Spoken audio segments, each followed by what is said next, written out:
ആലപ്പുഴയിൽ സ്കൂട്ടർ ഇടിച്ചുണ്ടായ അപകടത്തെ തുടർന്ന് ജീവൻ നഷ്ടമായ യാചകന്റെ സഞ്ചിയിൽ നിന്ന് ലഭിച്ചത് 4 ലക്ഷത്തിലധികം രൂപയെന്ന് പോലീസ് സ്ഥിരീകരിച്ചു. പണം കോടതിക്ക് കൈമാറി. നിരോധിക്കപ്പെട്ട 2000-ന്റെ 12 നോട്ടും ഇയാളുടെ സഞ്ചിയിലുണ്ടായിരുന്നു.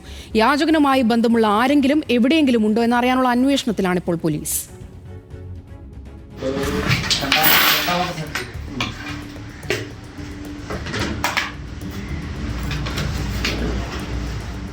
തിങ്കളാഴ്ച സന്ധ്യയോടെയാണ് യാചകൻ അപകടത്തിൽപ്പെട്ടത്. സ്കൂട്ടർ ഇടിച്ച് താഴെ വീണ ഇയാളെ നാട്ടുകാരാണ് തൊട്ടടുത്ത ആശുപത്രിയിൽ എത്തിച്ചത്. അനിൽ കിഷോർ, തൈപ്പറമ്പിൽ, കായംകുളം എന്നാണ് ആശുപത്രിയിൽ നൽകിയിരുന്ന മേൽവിലാസം. എന്നാൽ അന്വേഷണത്തിൽ ഈ വിലാസം വ്യാജമാണെന്നും അങ്ങനെയൊരാളില്ലെന്നും പോലീസ് തിരിച്ചറിഞ്ഞിട്ടുണ്ട്.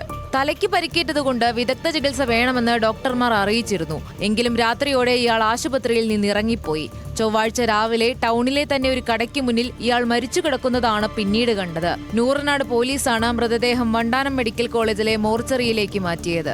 പിന്നീടാണ് യാചകന്റെ മരണത്തിൽ ട്വിസ്റ്റുകൾ ഉണ്ടാകുന്നത്. പോലീസ് സ്റ്റേഷനിലെത്തിച്ച ആളുടെ സഞ്ചികൾ പഞ്ചായത്ത് മെമ്പർ ഫിലിപ്പ് ഉമ്മന്റെ സാന്നിധ്യത്തിൽ പരിശോധിച്ചപ്പോൾ നോട്ടുകളടങ്ങിയ പ്ലാസ്റ്റിക് ടിന്നുകളും പഴ്സുകളുമാണ് ലഭിച്ചത്. നിരോധിക്കപ്പെട്ട 2000-ന്റെ 12 നോട്ടുകളും സൗദി റിയാലും ഇയാളുടെ സഞ്ചിയിലുണ്ടായിരുന്നു. 2-3 സഞ്ചിയുണ്ട്. ഈ അപകടം നടക്കുന്ന സമയത്ത് ഈ സഞ്ചി നഷ്ടപ്പെട്ടു പോകുമോ എന്നുള്ളൊരു ചിന്തയിലായിരിക്കാം ഇയാൾ ചികിത്സ തേടാതെ അവിടെ നിന്നും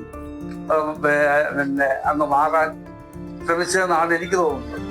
5 പ്ലാസ്റ്റിക് ടിന്നുകളിലായി നോട്ടുകൾ അടുക്കി സെല്ലോ ടേപ്പ് ഒട്ടിച്ചു വെച്ച നിലയിലായിരുന്നു. കണ്ടെടുത്ത മുഴുവൻ പണവും കോടതിയിൽ ഹാജരാക്കുമെന്ന് നൂറനാട് SHO S ശ്രീകുമാർ അറിയിച്ചിട്ടുണ്ട്. ഏതെങ്കിലും തരത്തിലുള്ള ദുരൂഹ പശ്ചാത്തലമുള്ളയാളാണോ മരണപ്പെട്ട യാചകനെന്ന നിലയിലും പോലീസ് അന്വേഷണം ഊർജിതമാക്കിയിട്ടുണ്ട്.